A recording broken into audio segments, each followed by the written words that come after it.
सभी देवी और सज्जनों को बिरंजन कुमार साहनी शीश झुकाकर प्रणाम करता हूँ।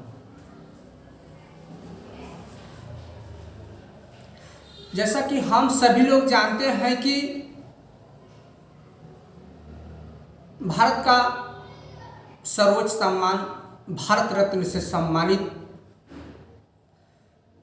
डॉक्टर भीमराव अंबेडकर जी का जन्म 14 अप्रैल 1891 ईस्वी में हुआ था। डॉक्टर भीमराव अंबेडकर जी शिक्षा प्राप्त करने के लिए बहुत परिश्रम किए।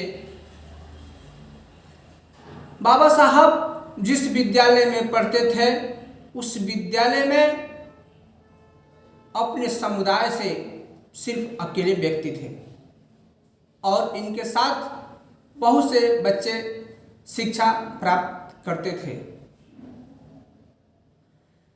लेकिन बाबा साहब को सभी बच्चों के साथ, सभी छात्रों के साथ एक साथ पानी पीने के अधिकार प्राप्त नहीं थे।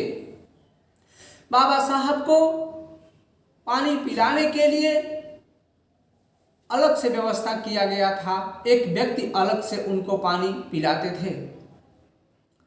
कभी कभार ऐसा भी होता था कि बाबा साहब को पानी पिलाने वाले व्यक्ति विद्यालय नहीं आते थे। उस दिन बाबा साहब को पानी नसीब नहीं होता था। लेकिन बाबा साहब ने इस परिस्थिति में भी अपने पढ़ाई को, अपने शिक्षा को नहीं छोड़ी। पूरी लगन और ईमानदारी के साथ अपने शिक्षा को जारी रखे।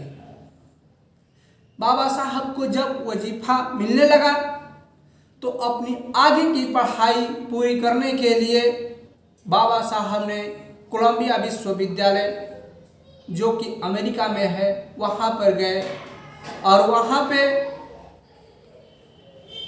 इकोनॉमिक्स से पीएचडी किए। और इतना ही नहीं, यूके में जाकर वहाँ से भी इकोनॉमिक्स से पीएचडी करते हैं और कानून की पढ़ाई करने के लिए कोलंबिया से ही इकोनॉमिक्स से एलएलबी से पीएचडी किए। बाबा साहब चाहते तो अपना जीवन ऐसो आरामों के साथ काट सकते थे, जी सकते थे, लेकिन नहीं। बाबा साहब ने अपनी पूरी ईमानदारी और निष्ठा के साथ शिक्षा ग्रहण करने के बाद भारत वापस आते हैं और भारत आने के बाद बहुत से महत्वपूर्ण कार्य किए हैं और खासकर महिलाओं को उत्थान के लिए बहुत महत्वपूर्ण कार्य किए, जो एक कार्य के मैं वर्णन कर रहा हूँ। बाबा साहब ने 1942 ईस्वी में प्रसव बिल, मैटरनिटी लीव की प्रस्ताव रखे, जो कि प्रसव से 3 महीना पहले और प्रसव के 3 महीना बाद छुट्टी की भी व्यवस्था होनी चाहिए महिलाओं के लिए।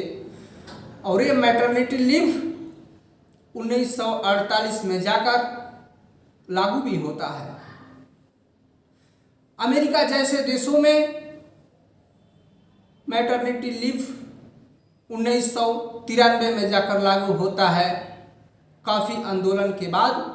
और ये कार्य बाबा साहब ने 1948 ईस्वी में ही कर दिए थे। बाबा साहब सिर्फ दलितों के नेता नहीं थे, बाबा साहब सिर्फ भारत के ही नेता नहीं थे, जबकि विश्व में अपना लोहा स्थापित किए थे। ऐसे महान व्यक्ति को, ऐसे महान पुरुष को